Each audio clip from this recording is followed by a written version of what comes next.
Morning, everyone. Welcome to the July 24th, 2018 meeting of Henderson County Fiscal Court. We're glad you're with us. And we will begin, as we always do, with an invocation. And with us today is Father Rich Martindale of St. Paul's Episcopal Church. To lead us in prayer, please stand. Thank you, Your Honors. Let us pray. Teach us, we pray, Almighty God, our Heavenly Father, to rely on your strength and to accept our responsibilities as members of this community. Continue to bless us with honest and able leaders, and send down upon these your servants your spirit of wisdom and courage, charity and foresight, that with steadfast purpose they may faithfully serve this community and promote the well-being of all its people. Enable us by your grace and stir up our too often hesitant will to turn our hearts to you and to one another, that order may prevail with justice and mercy, and prosperity with compassion and generosity, that with the talents and gifts we all bring, we may find in and with one another the fulfillment of our common life. All which we ask by your love and blessing. Amen. Amen. Please join me in the Pledge of Allegiance. I pledge allegiance To the flag of the United States of America, and to the republic for which it stands, one nation, under God, indivisible, with liberty and justice for all.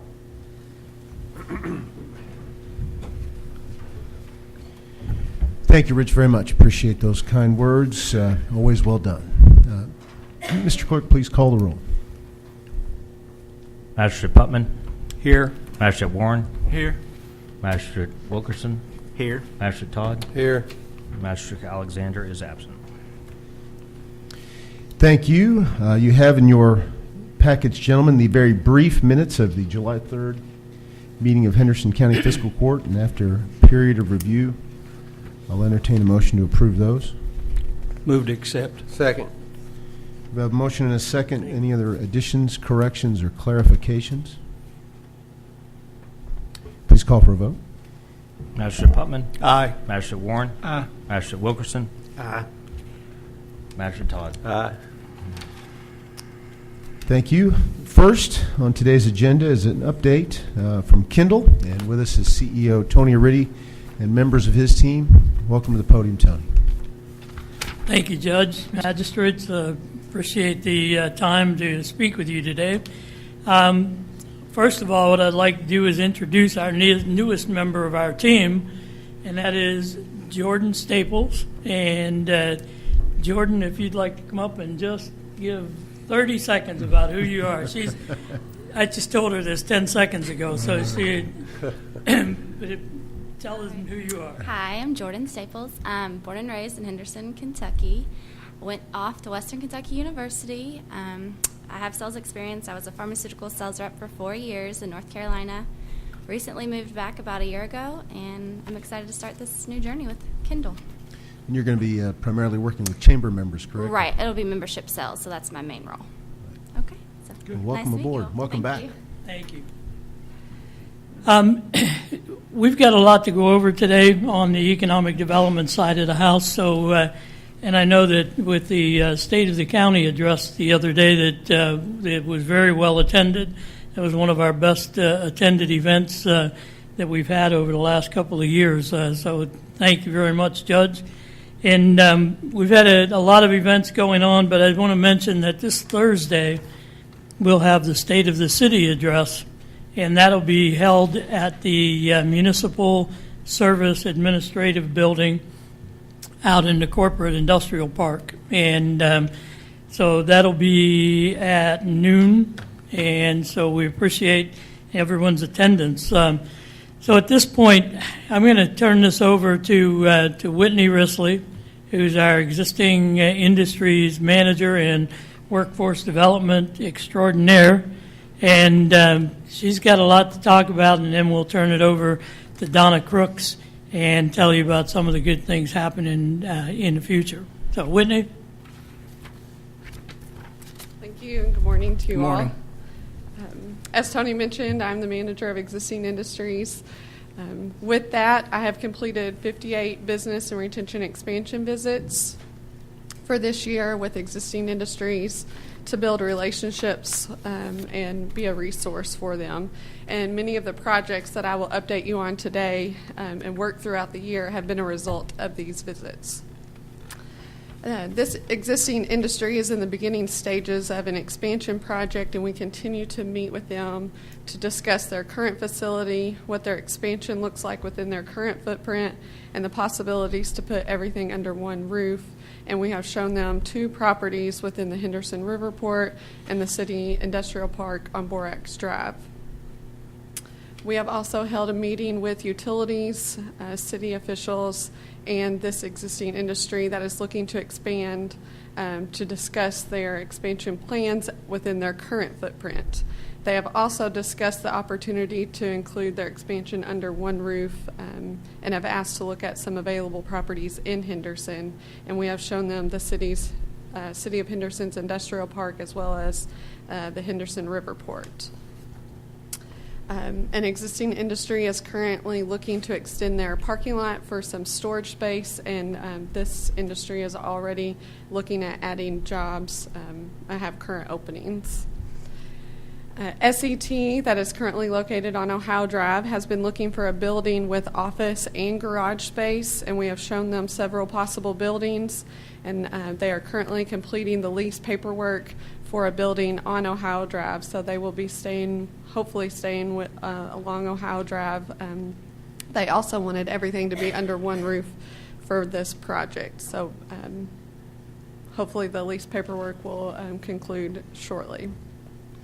Royster's Production Machine and Royster's Machine Shop has recently built a new building, and they will be using this as a warehouse until they need this for any expansion project in the future. Electric Motors Incorporated was acquired by IMSCO out of Evansville in May of 2018, and they are keeping the Electric Motors name, as some of you may have heard, and they are moving to a larger facility with room to grow on Ohio Drive. And we have been working with IMSCO President Tom Mathias for a presentation of their new location in the fall. Another existing industry is looking to expand within their current footprint, and we have been working with them to complete the required paperwork for state incentives. So as that continues to move forward, we will update you all as they are ready to announce that project. Custom Resins is making progress to move forward on their expansion construction and plan to break ground the end of August. And so we will keep you all update, hopefully with the groundbreaking sometime in August. As you all know, here, Tyson Foods' June 2015 expansion project, adding 91 jobs and $8.2 million, has gone for their final incentives in June of 2018 at the KEDFA meeting, and they have completed their project by making the full investment and have filled or in the process of hiring for all 91 jobs. We have also been working with International Paper to show them available buildings to keep a newly purchased piece of equipment, and so they are reviewing possible options to house that equipment until they're ready to put it in their facility. We have also been working with a local film and animation company that is located here in Henderson, and those discussions have just been to help retain this company here in Henderson due to film incentives at the state. That is my existing industry report on projects, but along with existing industries also comes other meetings, and we have held an industry leaders meeting quarterly, and we have had our third meeting to discuss transportation and the struggles with the new e-log law for truck drivers and rail issues. This group would like to establish a separate traffic managers meeting in the area to discuss opportunities with in- and outbound freight collaboration among the existing industries here. From the industry leaders meeting, we've also held a safety summit that was formed and made up of environmental and safety professionals in the area. We had great discussion on best practices, importance of safety in the workplace, the newest products that are available for their line of work, and the need for this group to meet and expand to other construction companies and service providers that come within the property of the existing industries to conduct work. We also have the Kindle Workforce Coalition, and we will be having Amanda Lacer with the Henderson County High School CTE unit at the next meeting to discuss how industries can be more involved in the classroom to let students know of what jobs are available and what jobs they would be able to get upon graduation or come back here to Henderson for work. Within the Workforce Coalition, we also had the Earl C. Clements Job Corps present information about their trainings that they offer, work-based learning, and internship opportunities. The Workforce Coalition toured their facility in Morganfield to see the training facility there and determine possibilities of partnership for their workforce needs. You all have also heard about the Kindle Fame program that is focusing on industrial maintenance technicians. The first cohort continues to have 5 students. They are in their 3rd semester for the summer, and they will move on to their fall semester. We have 2 students from Henderson, 2 from Union County, and 1 from Webster County, with the sponsoring employers being Audubon Metals, Gibbs Die Casting, Hydro Aluminum, International Paper, and Vibroacoustic. The second cohort will consist of 8 students that will start in August of this year. We have 1 student from Evansville, 3 from Henderson, 3 from Union County, and 1 from Webster County. And we have 5 employers sponsoring, and those being Audubon Metals, Big Rivers Electric, Gibbs Die Casting sponsoring 3 students, Pioneer Plastics, and Shamrock Technology sponsoring 2 students. I've also been working with the existing industries along Ohio Drive to get any of the required documentation and agreements needed for the road improvement project as it moves forward. And I'll continue to work with the industries in the county for communication purposes of traffic flow and lane closures and any utility disruptions. We had the 2017 Wage and Benefits Survey completed, and we have had several requests for that information, and the requests have been because the industries are looking to increase their wages or stay competitive to retain their employees. So we have had a lot of requests for that report recently. Lastly, Manufacturing Month is in October, and we are beginning to schedule high school students for tours among existing industries. And there will be targeting several classes, and they will tour different existing industries: Gibbs, Audubon Metals, Big Rivers, Hercules, Shamrock Technologies, and Pittsburgh Tank and Tower, and Allstate Tower. So that will be good for the students to see firsthand what is on the job that they could work after high school. So that is my report. If you all have any questions. I wanted to reiterate something. I think this is true, remains to be true, that among existing industries here, the job market's really strong. I mean, they're again, if you want to have a job in this community and you can pass a drug test and you want to show up to work every day, you can get a job here, and the wages are increasing. Correct. I mean, Yes. to have, partly because of this need and demand. I think So- everyone's trying to stay competitive Yeah. to retain their workforce. And in our some of our work on Ohio Drive, wrapping up some of these grants, we've gotten word that just about every business on that street is hiring. So Yes. it's a good problem to have, but it remains kind of a challenge too, though. And so I appreciate the forming of this industry leaders committee. I think it's a great idea, and the workforce committee, the committee devoted to these workforce challenges. And wish you all the best. And I'm glad that you're getting input directly from the members of the community who are hiring or need to hire good people. So, Yes. thank you. Thank you. Any other questions? I've got a question. I don't know, maybe if it's for you, Whitney, or Tony, or Donna, or who. How do we compare success to other communities? How do we, when you're measuring, okay, how are we doing? Are you looking at raw number of jobs? Are you looking at average wages? What are your bellwethers? And I think I'll let Donna speak Okay. to that. She will have our end of the year report. Okay, sorry, Donna, I didn't mean to skip for ahead. metrics and stuff. So I don't want to steal Donna's thunder there. So Sorry about that. stay tuned. I guess I do have one other. On the transportation, I heard you were talking about you were getting the some of the, I'm going to say, shippers, people providing, but anyhow. I know there's a couple of trucking companies. In Henderson, will you be involving them as well as the industry representatives? Possibly. As of right now, the industry leaders want to focus within their traffic managers on site. I know there are several industries here that use the third-party trucking companies within the area, and so they may want to expand and reach out to them and invite them to the meetings, just so they're able to get some input and collaboration as well. I would recommend that because there's a couple growing providers, we'll call it. So I think it'd be good to do that. So anyway, it's up to them. All right. Thank you. Good morning. Good morning. While Whitney concentrates on the existing industry side of the community, my responsibility is the attraction side, helping companies that are interested in moving to this area and helping them understand what our amenities are and what those opportunities are. We have been very busy over the past year. The Cabinet for Economic Development shared some of their data with me recently to give me an understanding of how busy we have been. So in fiscal year 2016-2017, we responded to 19 project requests for the state cabinet.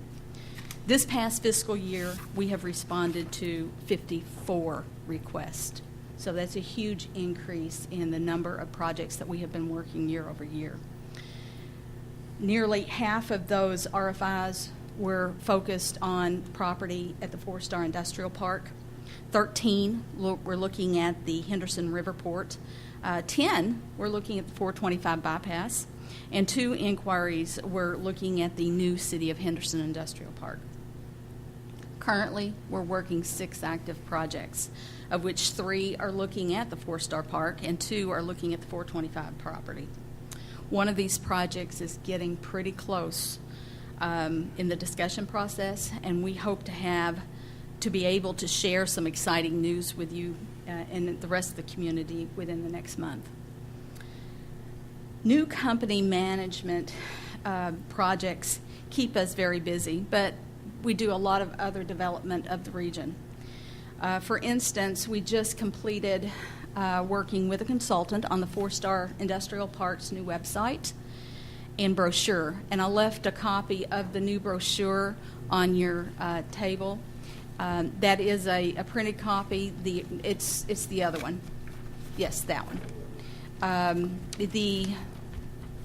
The brochures are at the printer right now. I'd hope to have you a nice, slick, clean copy. Unfortunately, we'll probably get them tomorrow. But that is the new brochure that we will start using as we meet with consultants and new companies that are looking at the 4-Star Park or more information on the area. Over the past year, we've also been working with CSX Railroad to have the 425 bypass property designated as Select Site Certified. This program only accepts prime railroad-served industrial property.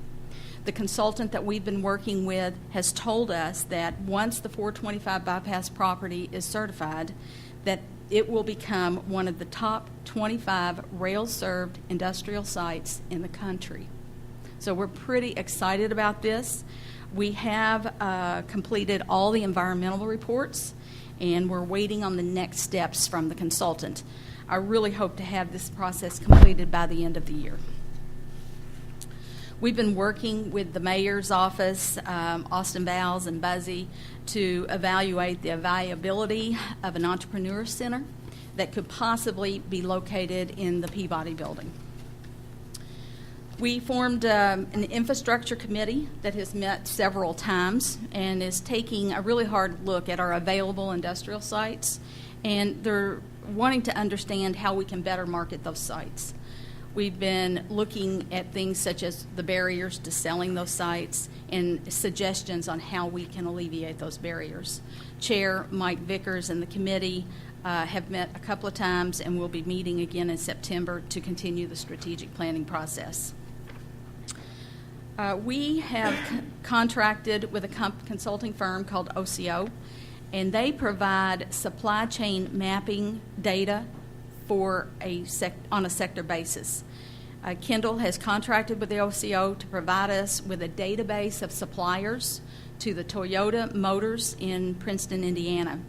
These companies supply automotive parts for the Sequoia, the Sienna, and the Highlander. So we will be reaching out to those companies.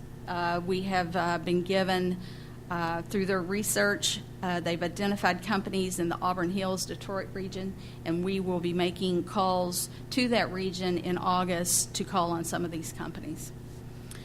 And there will be other areas that we will visit, not just the Detroit area.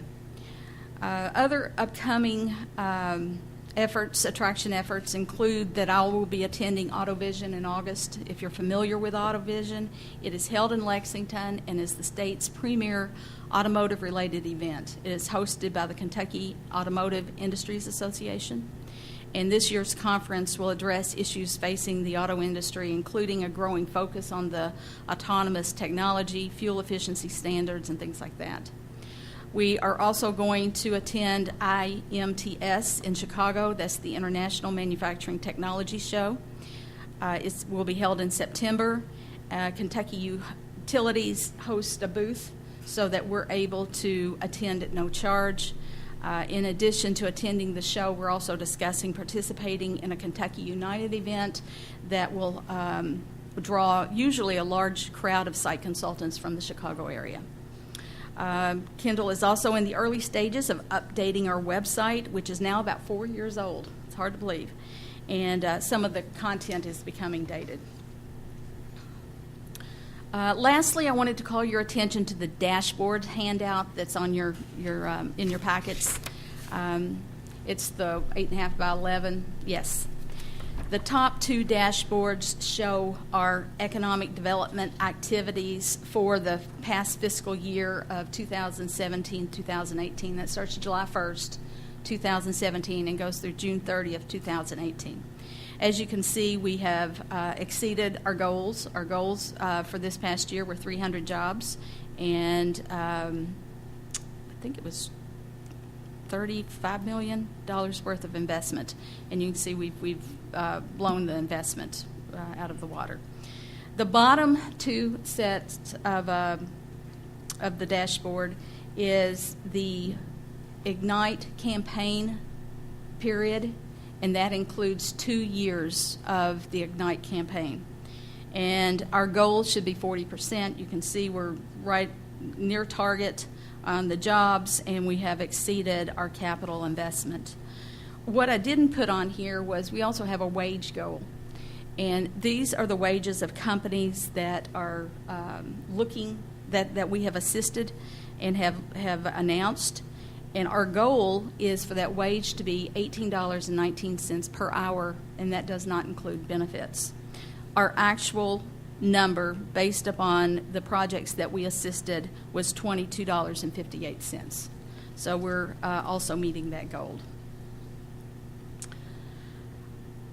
That is my report. We certainly appreciate all the support that you guys have given us over the past, and we appreciate your continued support. If you have any questions at this time for me or Tony or Whitney, we'll take them at this time. So back to the question I asked, you believe the metrics to look at are these four that you have the dashboards on? Those are the capital investment in Ignite, the assisted jobs, and the capital investment? Yes, those were the goals that were set forth with the Ignite 2021 capital campaign. And the wages? And the wages goal, too. Okay, good deal. Now, with McLean County leaving Kendall, I'm looking at the list you've got here. That was 165 new or retained jobs and $60 million in investment. Obviously, we love Kendall. We love working regionally. We're worried about Henderson. How's Henderson doing? Are we doing all right, or?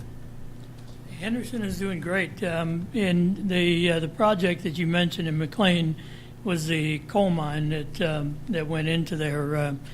And so for the rest of the Kendall region, I think the numbers are are outstanding. I think the economy, it shows the economy is really booming. And the thing that typically, the sexy part is the part that Donna talked about.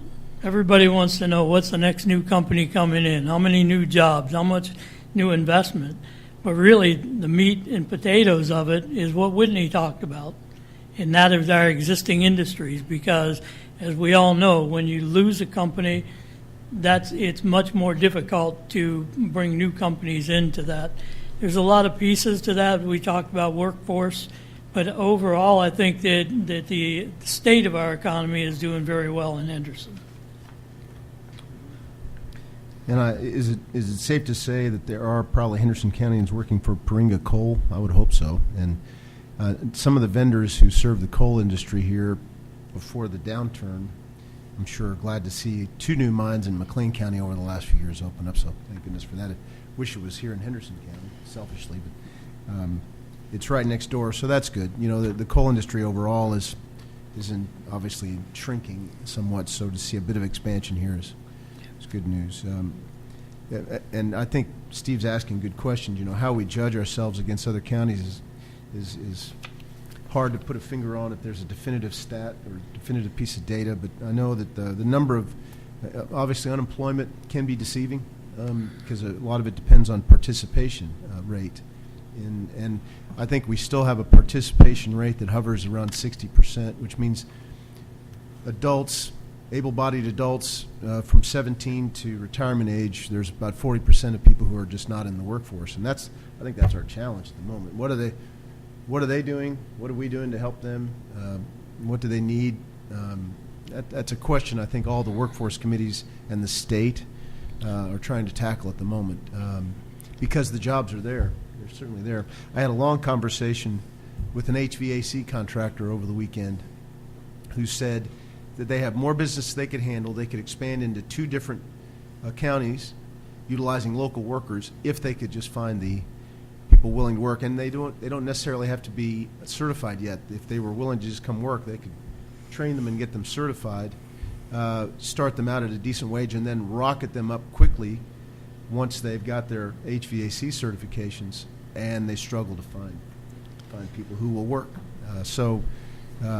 The economy's booming and the demand is there. We just have a challenge with workforces, like a lot of places, actually. Well, that was going to be my next question. Have we peeled back the layers of the onion to see if those are unique problems to Henderson or if it's something everybody is facing? And that's the difficult part is because most of the development that occurred, the $9.2 billion worth of investment that happened last year in the state of Kentucky, happened along the Interstate 75, 71, 65 corridor, which are all big population bases. The interstate is connected, all of those kind of things. And so trying to look at, we do that all the time. If we're involved in a deal and we don't win it, we ask, why didn't we win it? What holds us back? And I think it's a bubble that's about to burst. And understand that we're investing for the next 10 years. What we're trying to do now is we need to invest for the next 10 years because something very big is going to happen within that time period, and that is the I-69 bridge that's going to occur. And all of a sudden now, I-69 is going to be that corridor from Canada to Mexico, which is going to bring a lot of industry down through this way for logistic purposes. And when you look at our area, we have the land. You know, we talk about it all the time with our friends across the river, and they have retail and they have housing and they have all of those kinds of things, but they're quickly running out of vacant land to be able to do the industrial kinds of things. And so that's why we spend a lot of time trying to plan it out and looking at going back to the future, if you will, right? Aluminum is still one of the major industries within this whole area. You know, having a smelting plant just down the road is huge. We need to work on that. And with the auto industry, that's why Donna mentioned about the looking at the Princeton plant and the models that are made in Princeton for Toyota. because all of them by 2025, all of the automotive folks are going to have to make their cars lighter. They're going to have to reach fuel efficiencies, all of those things, and domestic content, which means that they'll be hit with high tariffs if they don't reach a certain percentage of their car that's being, quote, made in America. That's what we're investing in, what we're trying to look at from a local level to really drive what we have in with the aluminum side, with Accuride, with Gibbs, with Audubon, with Hydro, with all of those companies, getting them to help us grow Henderson and grow it at a smart rate rather than having something come in and just blow us out of the water. So those are a lot of the things. So again, back to your question, it's really tough to do it. If you look at everything west of Owensboro to Paducah and how do we compare in there, we compare pretty favorably. Maybe not in some areas like housing and some of those things, but from an industrial standpoint, we're doing very well in that area. I think you hit on, well, Steve, I was going to bring this up too, and you hit on it before I did, but if you take the figures that are there, 83% of the growth took place outside of Henderson. So if it wasn't for the adjoining counties, it wouldn't look quite as good as it does. So, but I know in the case like Owensboro, and I didn't bring the story here because I just didn't think about it, but they were rated as in the top 10 United States-wise for communities of 100,000. And I think Davis County just approached. So there are some communities who are doing really well economically and also housing, which brings me then to the housing as you and I have talked about. Sure. We've permitted city and county combined 16 homes. Now that doesn't count July, that's just through June. And that's extremely bad. I mean, that's not even good. I mean, that's just bad. It's on the negative side. And I don't have the answer. We've talked about, I'd like to still get together with Kendall and see if we can decide, because the home builders, we're losing subcontractors because now they're going to the industries because they no longer can provide the livelihood within their home of sheetrock or whatever it be that they Sure. need. And so we're losing some framers, all this, and kids aren't going into it. So, I mean, other communities are permitting 100, 150 homes, and we permitted 13. I think, it's 13. And that's just, I mean. And you're correct. And it's such a complex problem. It's trying to figure out what is that one silver bullet that's going to make it happen. And if you look at Evansville, they had a catalyst of the medical college. If you look at Owensboro, and I don't know all of the numbers, but the city of Owensboro went into debt quite a bit to make their riverfront and build hotels and do all of those kinds of things. That's a catalyst. So it's all of those kind of things that we have to try to work through to figure out what is that piece that's going to work. And typically, just like in workforce, it's not one program, it's a system. Right. And we have to get a system to make it work. And a lot of people use home building as one of the, Steve, you're talking about, well, what does make a community successful? If home building is growing, it gives a positive image. It creates, for every home, that's 3 new jobs permanently. So if you build 100 homes, that's 300 new jobs permanently. And so home building can be an industry within itself.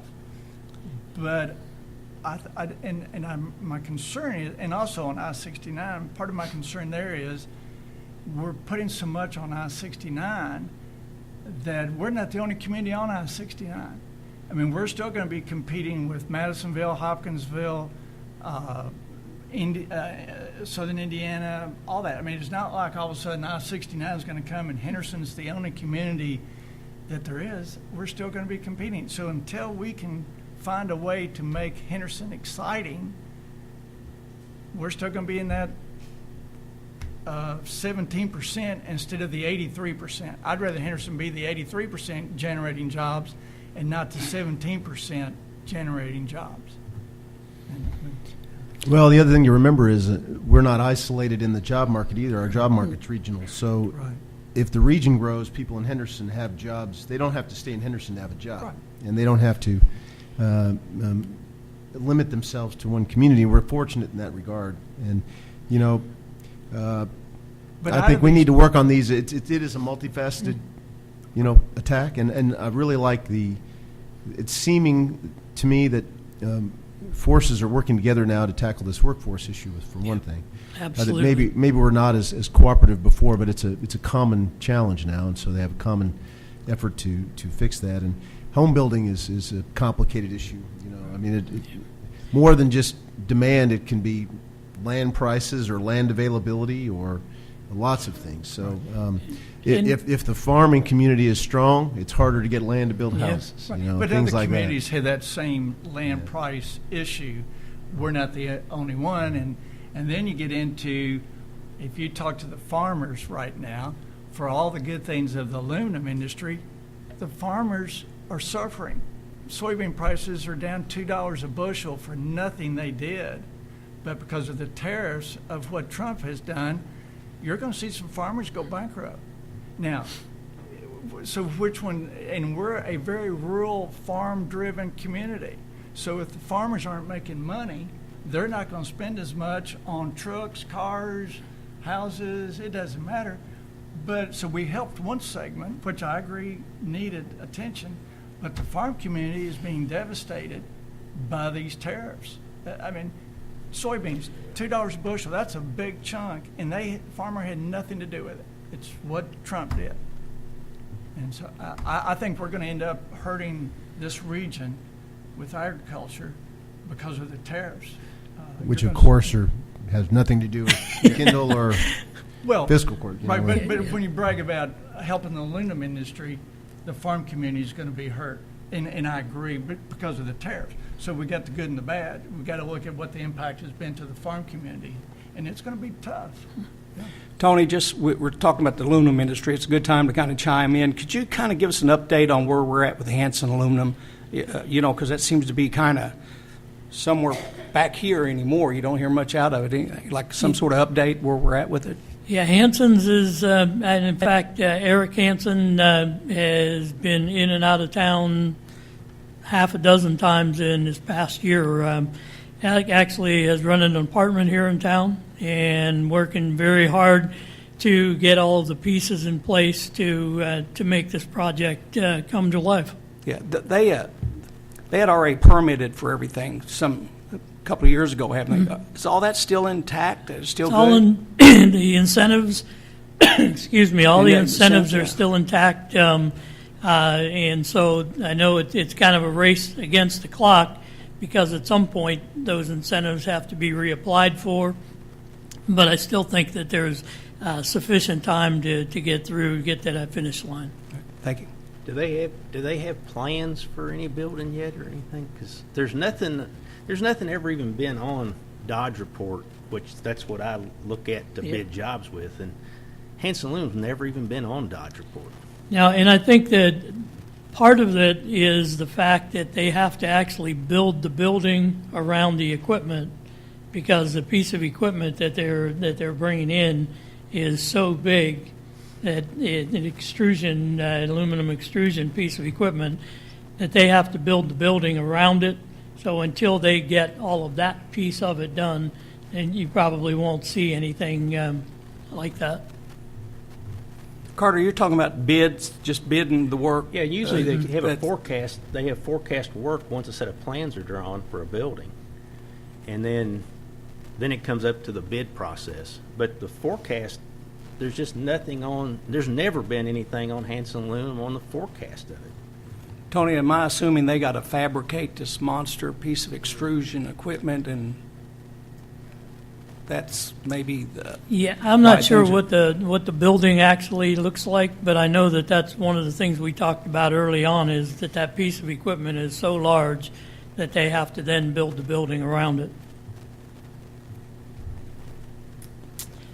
Thank you. And again, we appreciate your support, the fiscal court support. And I hope that what we've been able to show you today is that an investment well worth making. And as I said, we're investing now for the next 10 years. And there's still a lot of holes out there. I know one of the things that I hear all the time is that we have a river, we have rail, we have roads. Why aren't we just booming? There's pieces out there that we've got to identify, and we will over the course of the next couple of years. And I encourage anybody from fiscal court who wants to go visit Tony and talk strategy and feel free, right? I mean, Absolutely. Doors open. Yeah. Anytime. Thank you so Thank you. much. Appreciate it. Next on the agenda, Magistrate Warren mentioned to me that he'd like to discuss a bit the issue of zoning around livestock production and also just some things he's heard from the community. So with that, I'll turn it over to Magistrate Warren if you want to tee up this issue. Okay, thank you, Judge. And I don't know that I'm trying to create a resolution of what needs to be done. And Randy, y'all may want to talk about that, and Angie, because we have things in place. I think really this may be more a education for the public. I felt like when I was out campaigning, and I guess I'm fortunate because I've got Basket, Spotsville, Bills, Hephertsville, Bluff City, all kind of small little communities within my district. And I heard from several people who were concerned about both maybe they wanted to be able to have the ability to do chickens, rabbits, whatever it be. And then I had other people saying, boy, this person down the road has got roosters and they're waking me up at 4 o'clock. So there's a fine line. So, and I know you've looked at other counties. You want to maybe mention the lack of, or what maybe somebody does have or nobody has any? So, kind of touch on that topic. Yeah. A good portion of Henderson County is already zoned agricultural. I don't know the exact number, but probably around, take away the commercial zones and surface mining districts, probably around 75% are zoned agricultural compared to residential. Agricultural is what you have to be zoned at this time to have livestock such as chickens. The areas that you typically don't see that are not zoned agricultural are the more urban areas like, Spotsville and, Basket, Bluff City. And that's typically because they're smaller lots with close proximity to residences. And as the zoning ordinance is now, if you're zoned agriculture, you can have livestock, which includes cattle, swine, horses, chickens. And so, some of these smaller urban areas, if they were allowed to be zoned agricultural, they would be allowed to have all that, which is not probably a good idea on small lots, residential lots. But as it stands now, probably 3/4 of the county is zoned agricultural. So outside of those little urban areas, you will have, right in the edge of Basket, you'll have a lot of agricultural zone lots that do have livestock. Someone who is zoned residential, they could always apply for a rezoning, but the Planning Commission looks at that and looks at the surrounding area, and it's a public hearing, and they look and see if it's fitting for that area. Some of the surrounding areas that I've looked at, you got a lot of rural counties next door, just like McLean and Webster and Union, that really don't have any zoning in the county. They have in their cities, but not really in the county. What about Warren? Did Warren County, Christian County, or any of those? Some of the, I believe down in Warren County, I think it's Bowling Green, they do have something that deals with livestock out in the county. I think a qualifier might have been an acre or something like that to have livestock in a residential zone. I think Davis County in the city of Owensboro may have done something here recently with, the chickens in the backyard, chickens. There's pluses and minuses to that. The CDC's right now is having problems keeping up with the cases of salmonella.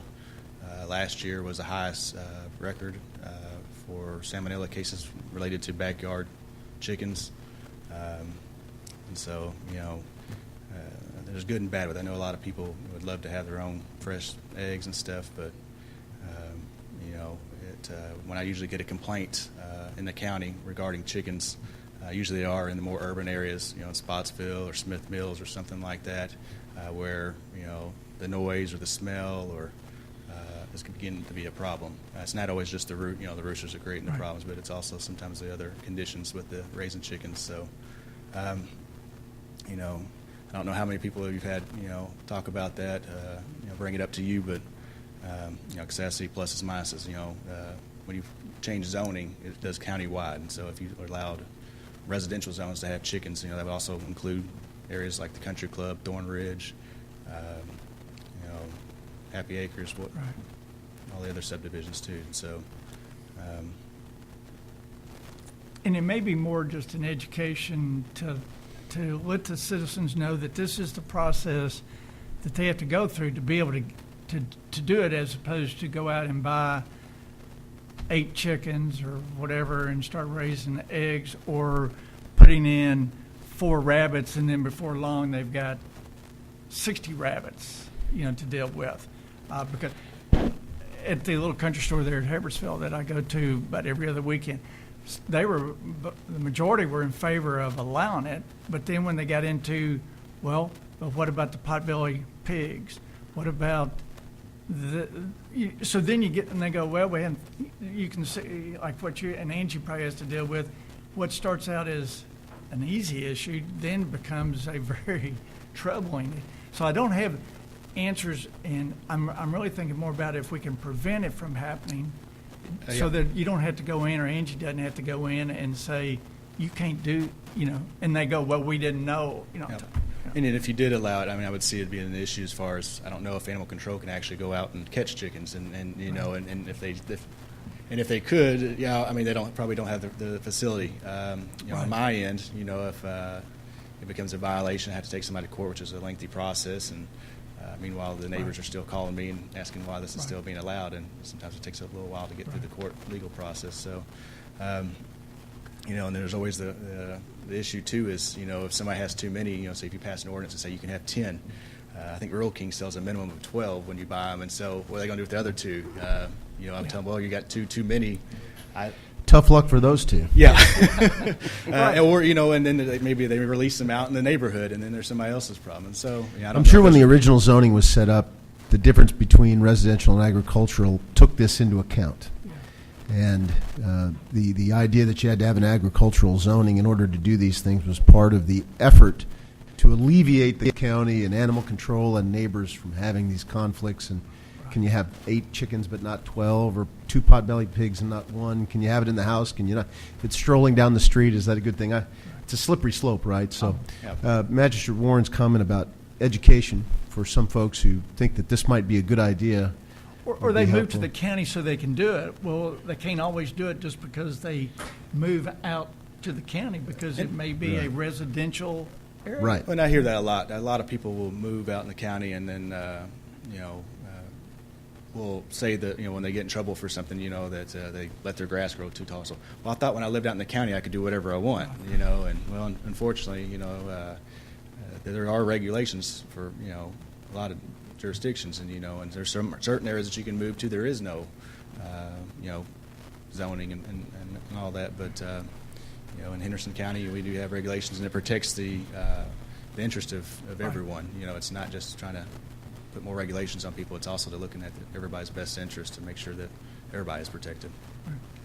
Angie, did you want to speak about the who would be, I guess, responsible? Or I think you educated me as far as it's not always you, it may be the state. As far as animal control is concerned, we have 4 areas that we look at. We look at food, water, proper care, and space. So if it is zoned agricultural, then those people need to be responsible for food, water, care, and space. So that means that they need to make sure that their poultry is tested for disease. They need to make sure that they have proper space for those animals, and to make sure that just because they start out with 2 rabbits or a dozen chickens, that they doesn't multiply to where it becomes an issue with space and health. So if they want to have those type of things, it is fine. Where animal control has to step in is whenever food, water, space, and care is not addressed. And then as far as the health, if we go in and we see that because of the large flock size that there may be some disease issues, then we have to contact the state vet's office, and then they have to step in so that they can make sure proper testing is done and those type of things, because then it leaves our hands and goes to their hands. So education is a good thing. They need to understand that those are the 4 areas that we look at, and they need to make sure that those areas are addressed at all times so that it doesn't become an animal control issue. Even in an agricultural zone. Even in an agricultural zone. Right. So that's why, if you were going to do anything, maybe limiting the number of roosters. The number of roosters that you have makes a more aggressive flock. And it also increases the likelihood that you're going to have a lot of baby chicks. So those are the type of things. If you're going to do anything, it may be limiting the number of roosters on a property. But other than that, there are no state laws in regards to how many animals you can have. It mainly revolves around personal responsibility, knowing what you can handle and what you can manage and what your land can manage. And the evacuation of animals we had from that farm in Reed earlier this year is a good example of Yes. maybe an underestimation by the owner of what it would take to take care of all these animals. Yes. And that was a farm. That was zoned agriculture, Yes. let alone residential lots that are much smaller. Exactly. Now, there is a city ordinance. You cannot have livestock in city limits. So that's whenever if someone calls and complains in the city limits, then we have to go out, and we typically give them a 2-week notice. They have to do other things with the animals in a 2-week time period. They have to find other appropriate placement for those animals. And if they don't, then it becomes an animal control issue, and we have to seize those animals, and we have to find proper placement. And we prefer not to do that. Chasing chickens is not fun. Hey, Angie, is it subjective when it comes to space? Kind of, is it, Yes. or just kind of common sense? Just It's say, hey, common look. sense. Yeah. I know that that's lacking a lot of times, but it does boil down to common sense. It is looking at what space that you have and knowing that these animals have enough room to move, they have enough room to get exercise, to get the proper food, and maintain proper care. Angie, the topic came up, and the idea of wading into this is not something I want to do, but since it came up a couple of times, there was discussion from the county judge and a couple of magistrates about pot-bellied pigs. Yes. I've had an increased number of calls about pot-bellied pigs to my office recently. Yes, we have too. And Every day. I'm sure, yeah. So can you just talk about, because we've been talking about how the county animal control ordinances need desperately a Yes. refresh anyway. Can you tell the court what the current regulations are and what animal control's role is with regard to pot-bellied pigs? Okay.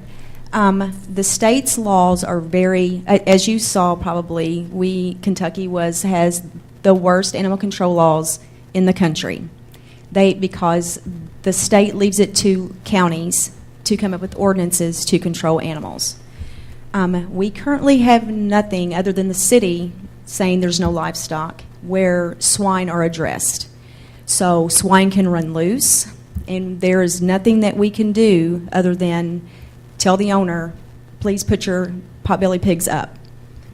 That's all we can do. We can't write them a citation. We can't do anything. So then we have to contact the sheriff's department for them to consider it a nuisance complaint. So I would like to have something on record where people have to properly contain any animal that they own. It needs to be on their property and properly cared for. Because the case that you're most likely getting calls about are numerous pot-bellied pigs being let loose in the yard, and in a pig's nature, if it's an open area, they are not going to stay there. They're going to root around, and they are going to keep continuing to find places.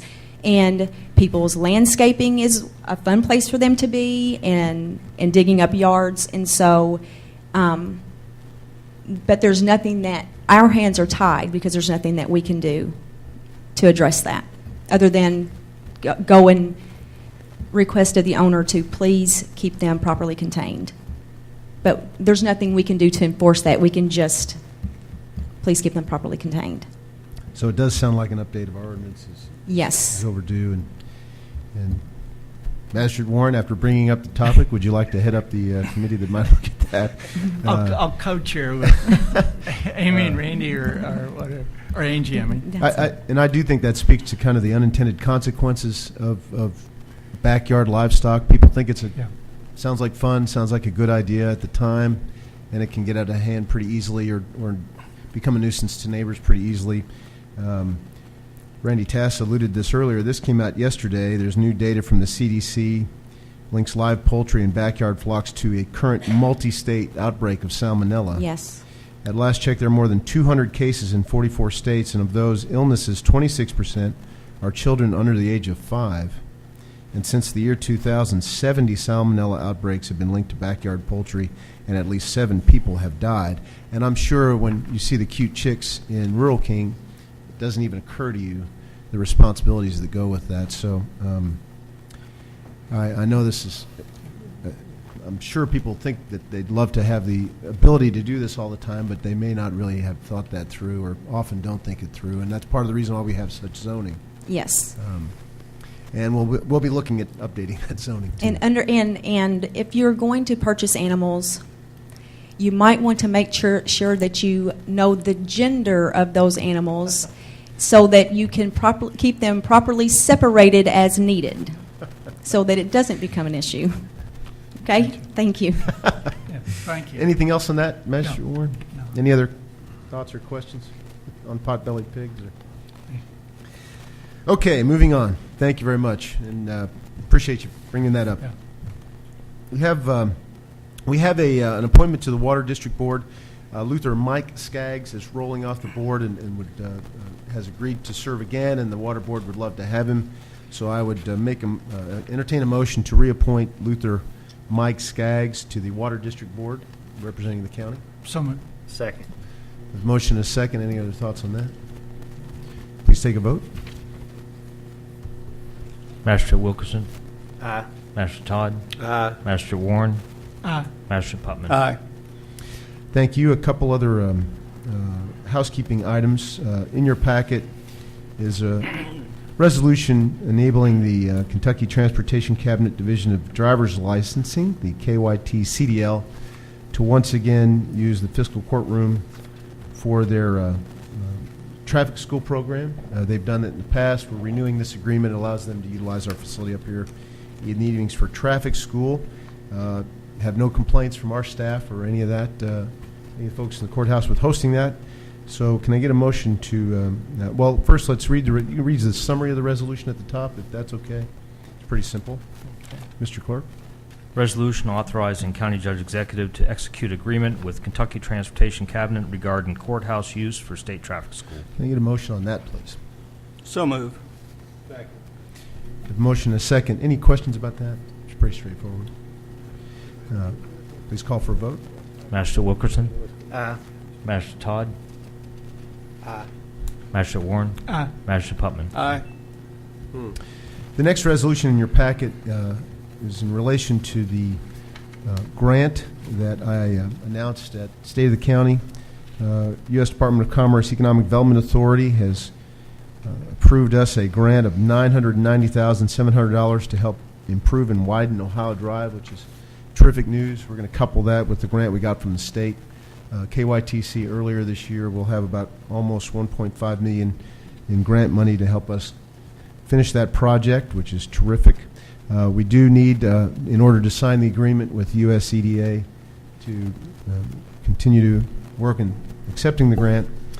So we do need a resolution for me to sign that agreement. It just spells out all the guidelines around getting the money. If you'd like me to have the clerk read the entire resolution, I can, or would anybody like to just hear the summary? Okay, would you mind reading the summary, please?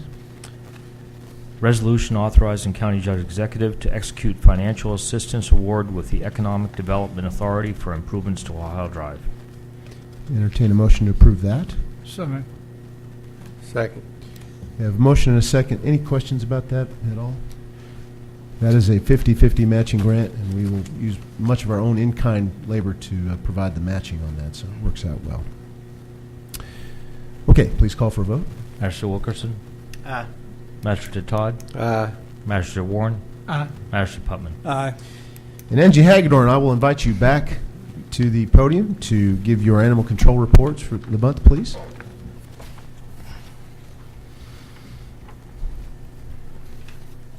Has everyone, good morning, everyone. Has everyone had an opportunity to look at the financials?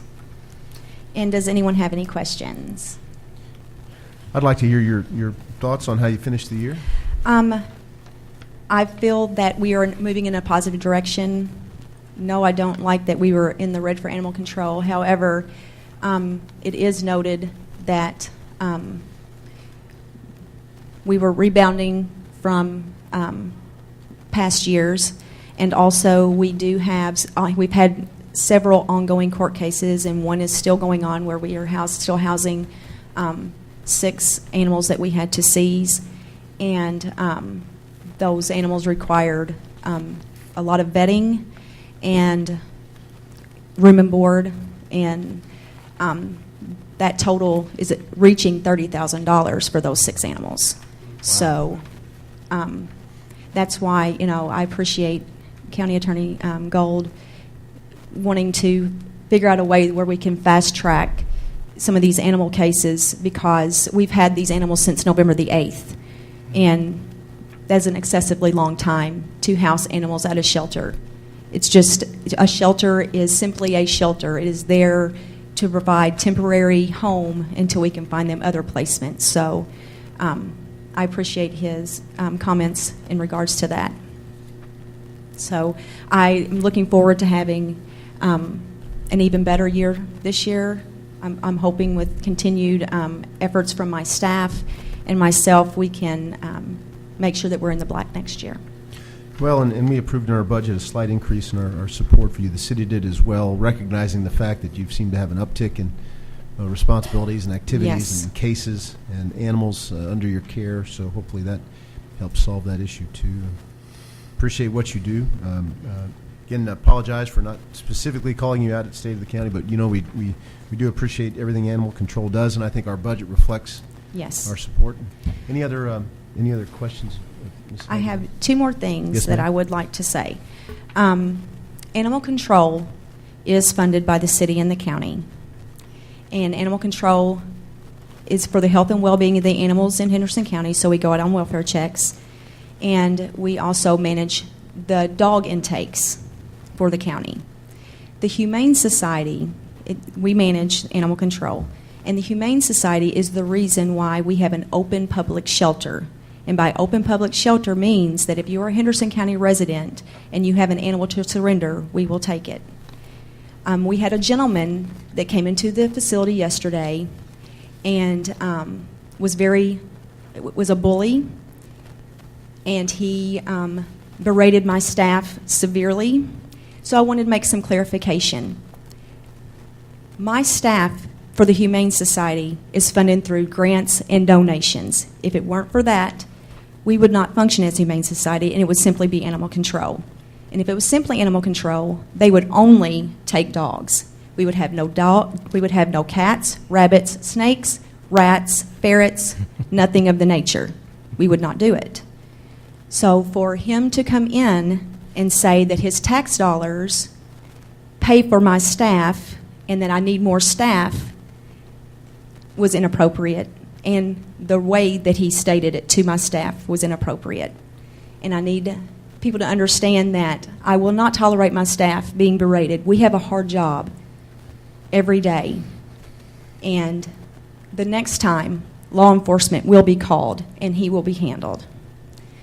And with that, I would like to emulate leadership. So I am taking a moment to follow Judge Snyder's lead. I want to talk about my staff for a moment. These people are the best. They are dedicated and passionate individuals who do an amazing job caring for the animals at the shelter. Shannon Robbins has been with the shelter for 8 years. She has worked in all areas of the shelter and is currently our front office support staff. We call her our crazy cat lady because she loves the cats in the shelter and they love her right back. Sean Bentley has been with the shelter for over 5 years. He cares for the dogs daily and never complains about any job that he has to do. He is a resident dog whisperer. If you want to know about a dog in the shelter, he is the man to talk to. Bridget Kilgore Crooks has been with the shelter for almost 4 years. She started as an ACO and has been the shelter manager for almost 2 years. I would put her up against any shelter manager anywhere. She's fantastic.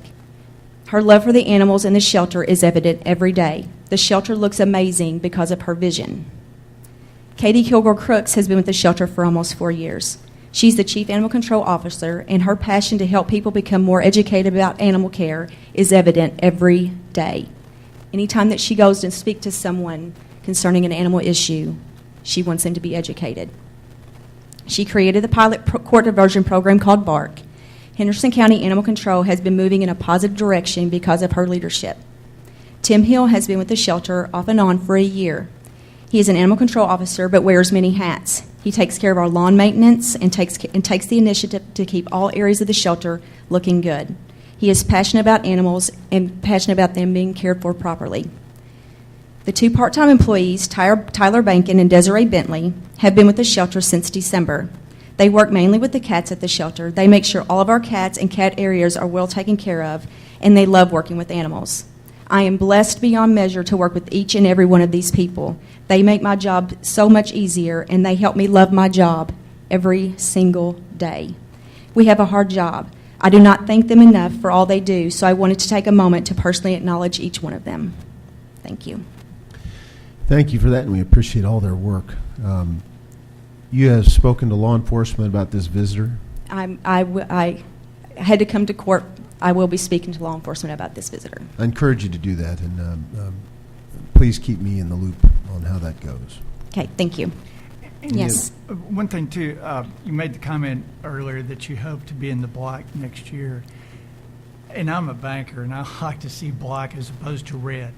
But really, in your case, I don't know that you'll ever be in the black because of the problem that you have to deal with. So I guess as a court, I guess what I'm trying to, advise is in the future, just a negative will never surprise me in your operations. Because if you were getting rid of more animals than you had brought in, that'd be the ideal. Yes. And it ain't going to happen. You're going to always have more coming in than you got going out, so you're going to have more expense. So just don't beat yourself up on the financials, even though I appreciate what you're saying. I just think it's inevitable. You're basically going to be in the red. But anyhow, so just don't beat yourself up over that. Thank you. Good point. I think that's an excellent point. Thank you. Anybody else have any questions? Okay, thank you. Thank you, Angie. Next, we have County Clerk Renise Abner for her report.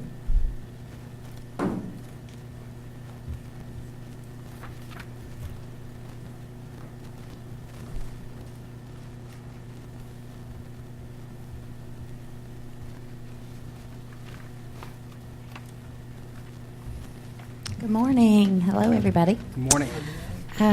I have the month of June 2018 payments to the treasurer for, $137,511.58 and excess fees in the amount of $90,593.77.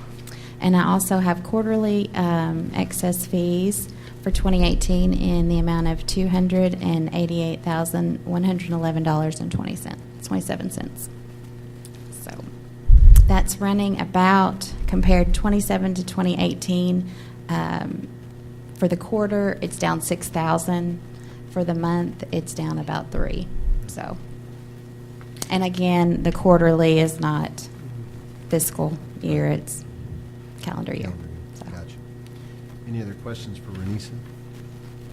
Motion to accept her report? So moved. Second. I have a motion and a second. Any other questions? Please call for a vote. Magistrate Wilkerson. Aye. Magistrate Todd. Aye. Magistrate Warren. Aye. Magistrate Putman. Aye. Thank you. Thank you, Renisa. Next, I'll call Jailer Amy Brady up to the podium to provide, if she wants to, any information about her quarterly report.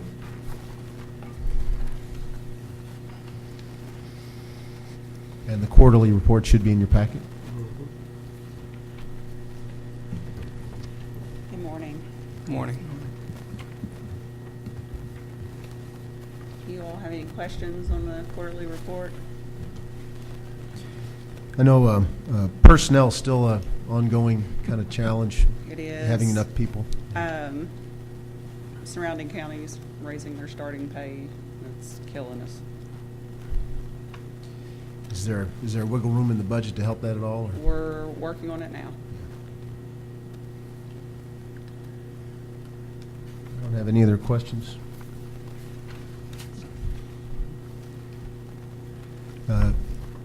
Entertain a motion to accept this report. So moved. Second.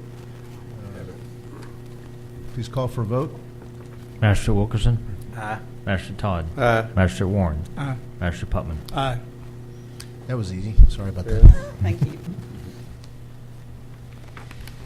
And I may save Ed to walk up here. You have in your packets the sheriff's quarterly report. I'm sorry, monthly report.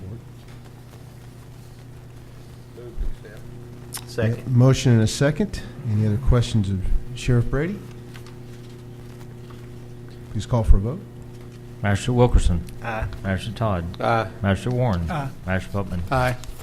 Thank you. I'll call up Treasurer Brenda Ryder, this month's claims.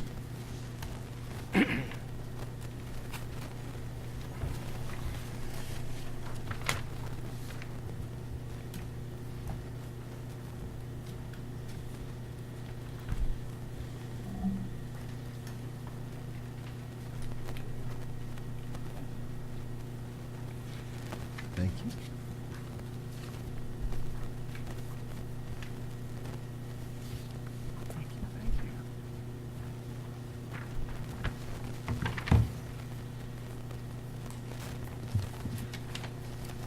These are the bank balances after paying claims today. The day-to-day expense line items should be at approximately 8%. I have one claim to add from the state grants fund in the amount of $13,200 to Finley Fire Equipment. This is for equipment for the Cardin Volunteer Fire Department, which has been secured by a Homeland Security grant and will be reimbursed after a process for paying. Give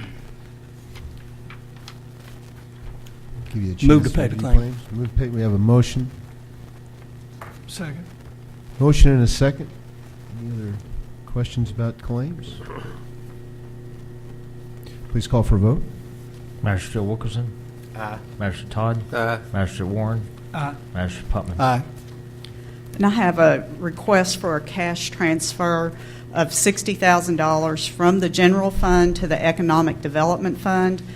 What this is for is to meet the budgeted obligations of this fund for the remainder of the fiscal year. Again, budgeted item. We're just moving money over to pay for it. Move to approve. Second. Motion and a second. Any other questions? Call for a vote. Magistrate Wilkerson. Aye. Magistrate Todd. Aye. Magistrate Warren. Aye. Magistrate Putman. Aye. I just want to say, I think you all got in your email yesterday from Treasurer Ryder, the closed out 2017-18 budget that we report to DLG. A good job on that, finally getting that closed out. It should be included in your packet. There's two reports, and that is as it is being presented to the Department of Local Government. And again, compliments to all involved. We closed out a solid fiscal year. Appreciate your help. Appreciate Treasurer Ryder working on that. Any other thoughts or questions of Brenda? Other Thank you. than the Finance Committee did meet yesterday, and Butch and I didn't see anything unusual, so appreciate your good work. Thank you. Thank you. Mr. Gold, your report. Judge, we've got several checks today. First is a reimbursement for salaries, FICA, and retirement, $952.89. A pass-through and a supplement for an assistant county attorney's salary, $458.33. Dental and life insurance, $331.69. Health insurance, $8,278. Reimbursement for use of a county vehicle for one of our employees going to a training, $198.74 for a total today of $10,219.65, bringing the fiscal year total to date $10,698.40. So moved. Second. Motion and a second. Any other questions? Mr. Gold? Please call for a vote. Magistrate Wilkerson. Aye. Magistrate Todd. Aye. Magistrate Warren. Aye. Magistrate Putman. Aye. Aye. Thank you. Thank you, Mr. Gold. At this time, if anybody in the audience would like to come and address the court for the good of the county, we'd be happy to hear from you.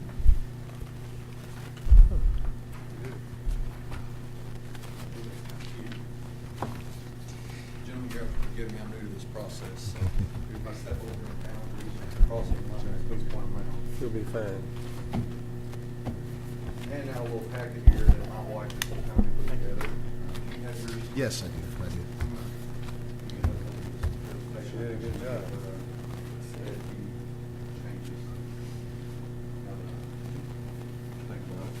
Thank you. So at the podium, please introduce yourself, and then we'd love to hear from what you My have name to say. is James Franks. I'm a resident of the Toy-Ann-Thoston airline area here in Henderson County. I've spoken to Mr. Todd after my wife stressed her concerns to this matter, and she feels that we should become active in trying to gain some ground, I guess, start the conversation, and hopefully come to a resolution at some point. This packet is, my wife had to leave to return to work. She's an employee of Henderson Municipal Power and Light. I'm a self-employed small business owner here in the community. So I would like to start by asking you gentlemen to take this and review this letter. I'm not going to read it out loud just because I'm not prepared really. This is a statement from my wife and sharing her concerns to the judge. And as you go through here, she has outlined the area of concern. Again, I said we're a resident. Our address is, we're located on the intersection of Toy-Ann-Thoston Airline Road. There are 13 residents by our latest accounts who are affected by this matter. And there's heavy rainfall. We are cut off from access to and from in 3 different directions. That means in the event of an emergency, a fire, a medical situation, it would almost be impossible for us to get the care that our volunteer departments could get to us. Not to mention, if I personally am on a commercial endeavor out of the community, my wife is the sole provider for our children. There have been numerous accounts where the public school system can't deliver our children to and from, so she has to leave her position at the, down there with the power company, drive to Niagara, pick our children up, and either 1, risk crossing the water, or 2, finding temporary care until the water can recede. This is not a 1 or 2 hour ordeal. There have been instances, gentlemen, where this has taken 6 to 8 hours before one of those ways are passable. Yep. There have been numerous accidents on the Toy-Ann-Thoston side of this, which I believe, and I'm just now getting involved, so forgive me, but I believe that is county maintained. I have spoken to some of the county officials, and we're doing some digging, trying to get some more information. I believe this has been before the court at one point many years ago. There was never really a resolution that come about, I believe. So, Airline Road, my understanding, is state maintained, and the most highly traveled roadway. And I would just, at this time, like to thank you for your consideration and let you know that we are attempting to get more involved in this and to bring the matter to some type of forum, whether that be a petition or however we're going to work with Mr. Todd here to properly address the court in this matter, try to get some resolution eventually. You have any questions for me? I appreciate you being here today, Mr. Franks. We've talked, and you know that we're working on this now. It's been a subject of a couple different fiscal court meetings in the past, and as you also know, it's a very complicated issue. Yes. We will soon be pulling together farmers who operate in that little corner of the county who have a stake in this issue and trying to come to a resolution. So just stay tuned. It is on the forefront of our minds. And again, I appreciate you being here today. Any other questions of Mr. Franks? Is it flooding both ends of Toy and Anthoston Road? Down by the entrance where you come into to Anthoston. Is it flooding down there too? Mr. Wilkerson, we purchased our home. As I said, we were fixing the corner there. One of my first projects was to start clearing some brush, and there were some signs posted by the county at the edge of my property. And from the edge of my property, you'll find photographs, and pretty distinctive photographs that were taken by myself and my wife, that it begins the fishbowl, so to speak, and it continues on, I would estimate, for 300 to 400 yards. Toy Anthoston is just fixed in such a way that I don't believe any work done by the county will ever resolve the flooding. It's the fish bowl, and the water, it can't properly recede. When Elam Ditch makes its way around, there has been excessive work on Elam Ditch, which is appreciated, and it has changed the flood pattern. The Priest property, which neighbors mine, which is leased by Parish Farms, I have never visibly seen that property hold water. And the past two significant rainfalls, it flooded just as Toy Anthoston. I understand this is a touchy subject. We don't wish to cause any hardship on the farmers at all, but I believe if we could all come together in some sort of meeting and work together, there has to be, some common ground that we can all reach. And that's our goal. Do you think the farmer did something to alter the? I grew up in Henderson County. I traveled Airline Road many a day. I don't recall, and I don't recall it ever flooding as it has in the past 10 years. The levees have continued to grow and strengthen, and there was a tremendous rainfall we had, which was noted by one of the property owners here prior to my time living on Toy Anthoston, where one of the levees had gave way and broke on Airline Road. If you're coming toward town from my residence, it would be on the left-hand side. I'm not sure of the property owner there. But when that broke, the water receded instantly and did not stand. And as you travel down Airline Road, you will notice that the levees are taller than a road. The corn stalks are full grown at this point and well below the levee, which is well below the road. So therefore, if there was no levee, there would be no flooding over the roadway. There's a pump on one of those levees, isn't it? There is. More than one pump. And I have met with and these are farmer-produced levees, farmer-made levees.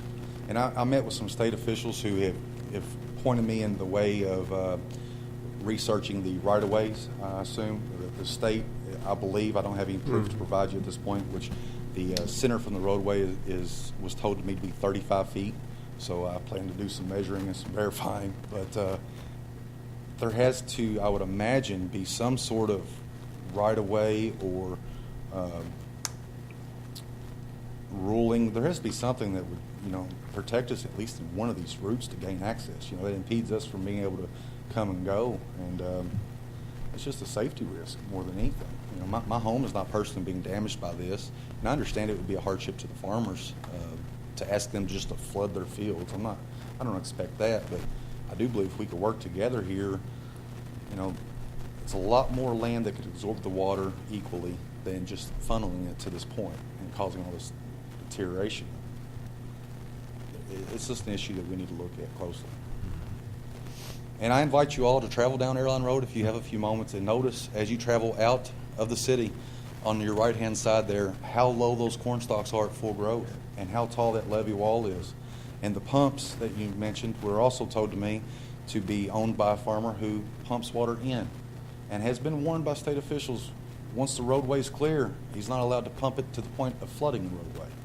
So there again, I understand the reasoning by all that. Magistrate Warren was talking about the soybeans earlier. I mean, farmers are men just as myself trying to feed families, and I understand that. But we've got 13 of us that are a real danger here. And not to mention the folks that live out past us. The route you have to take just to drive around to get home. I mean, it's a real mess. Now, can you get down Posey Ball if it rains? Posey Ball, Posey Ball has begun to flood more than I've ever seen. Right there, Since right there at Hancock's Yes. corner. And this right is there. since the Elam Ditch repairs.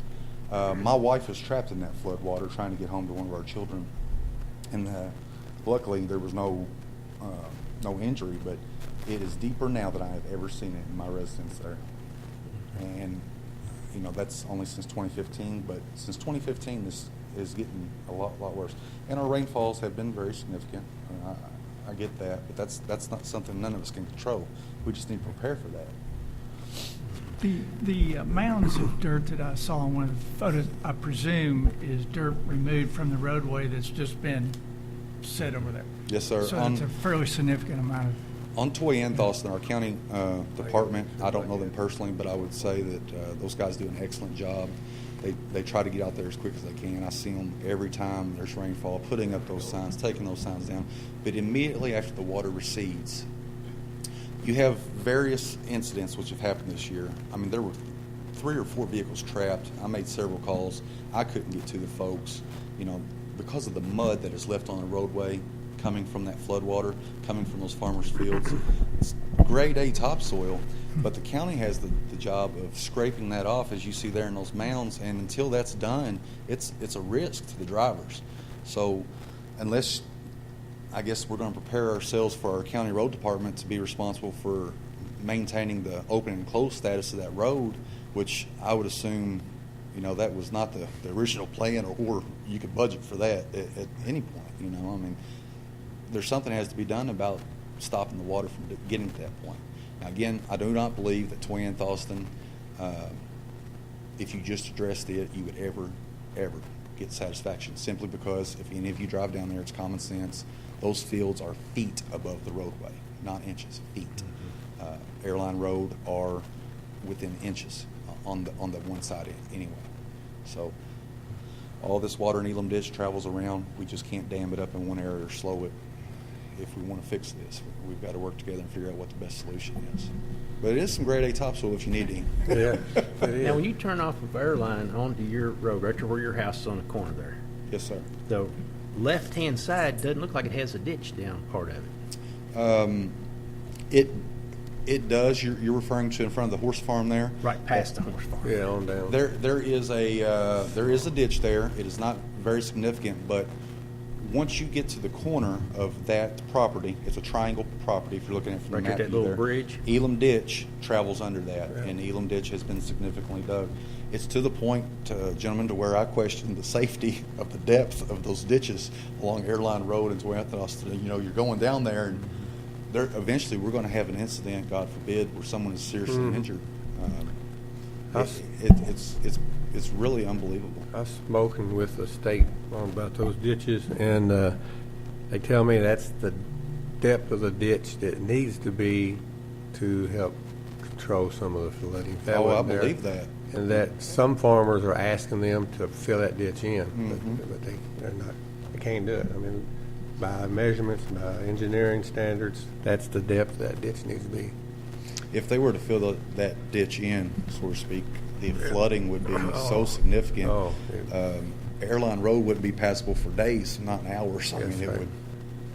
I couldn't imagine that, but I can believe the request.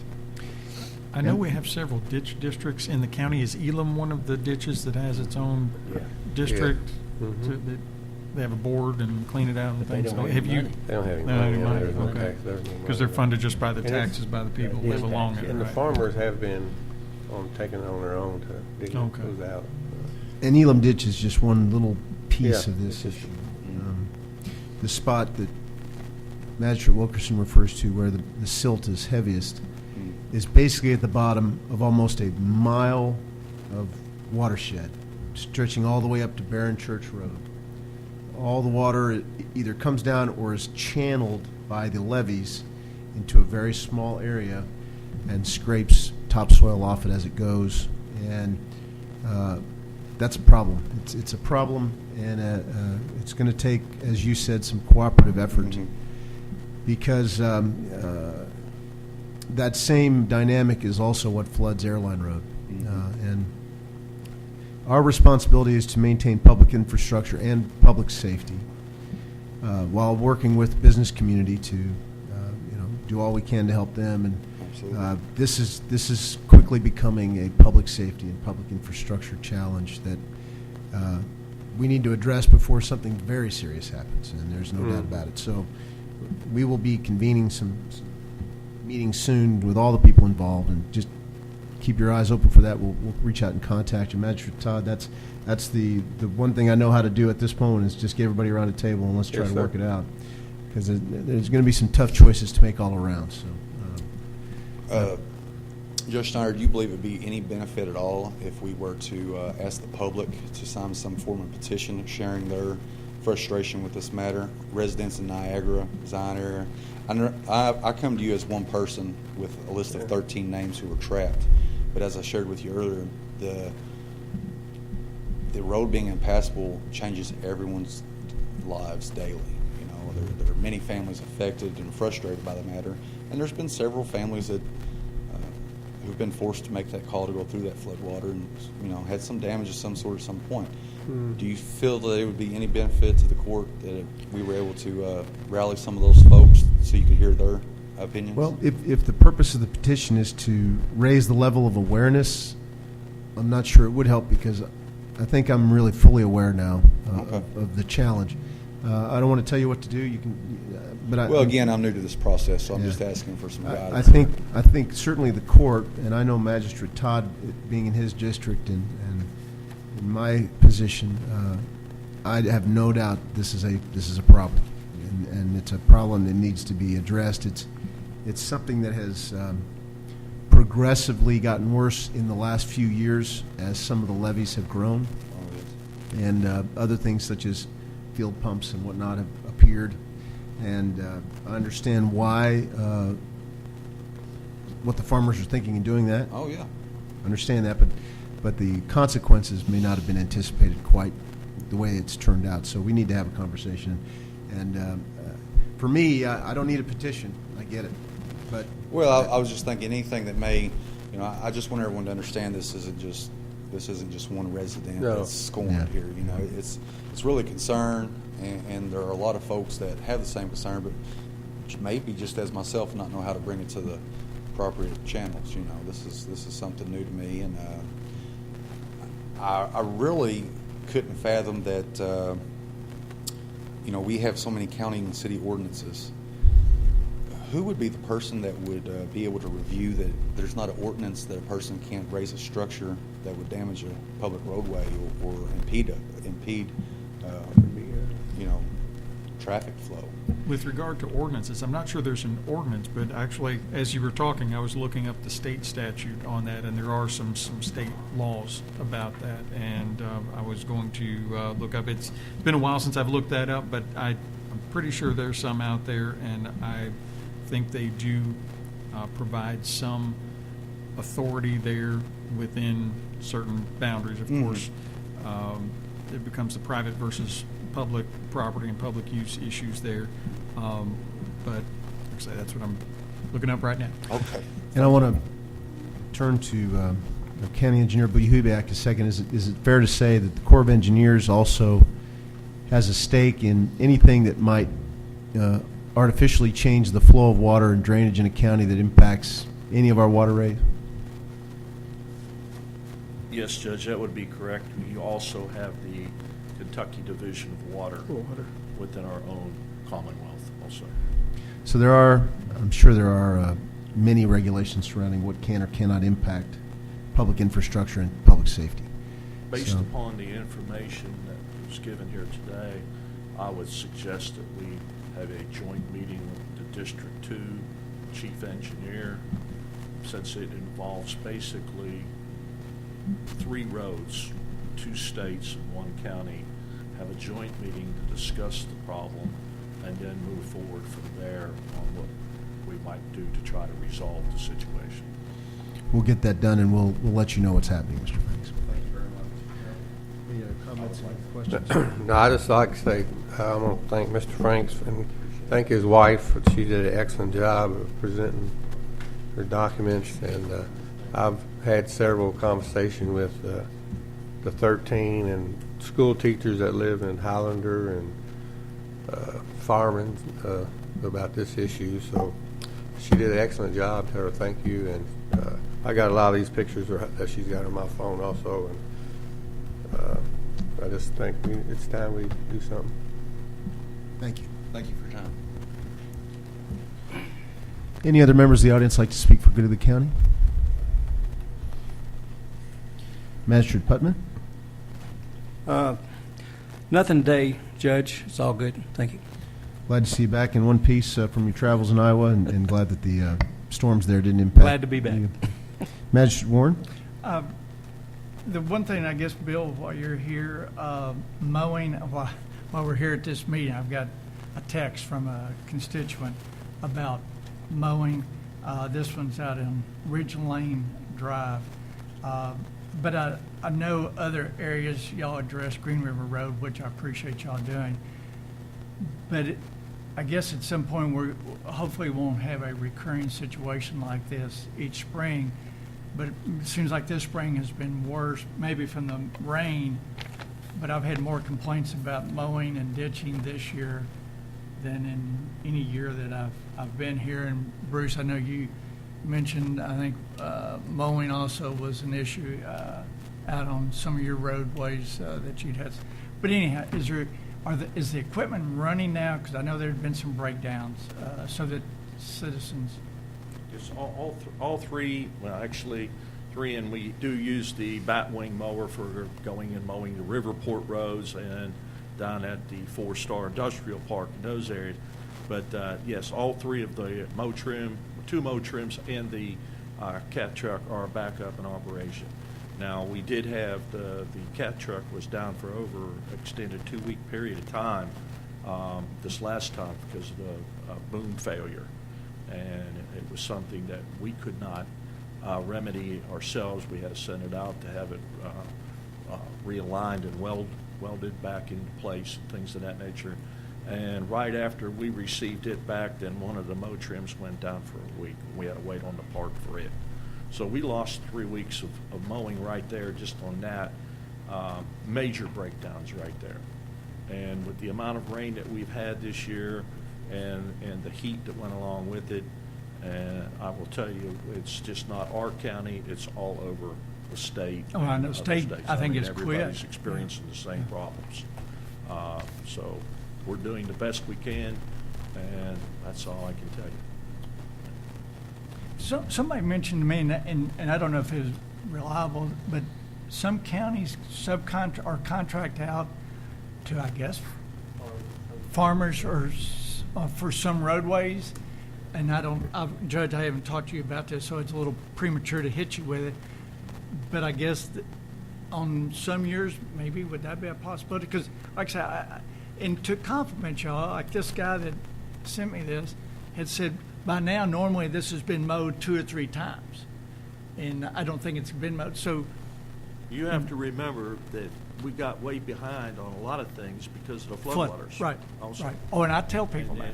And it's, so. But on those kind of years, I just wonder if there'd be a way to subcontract with somebody. You would have to budget for it, first of all. We have no money in the budget for subcontracting anything. I agree. So. I agree. And we just entered a new fiscal year. Don't question that, but I'm just saying if those options are out there, I did not know that other counties were. It may be something to bring up to the road department committee to say, Basically, the counties that subcontract them out do not do any of their own mowing because they don't have the ability or to purchase the capital equipment or don't have the manpower or the mechanical capability to keep them operating. Okay. I'm open to anything that keeps the stuff mowed and keeps our roadways safe. It has been an unusual year, too. No, I agree. Double whammy there. Thank you. Anything else, Magistrate? Thank you all for letting me bring up the animal. Good discussion. Yes. Magistrate Wilkerson. I'm good, thank you. Magistrate Todd. I'm good, too. I've stirred up enough as it is. Mr. Gold. All good, Judge. It was an excellent State of the County the other day. Hat tip to you on that.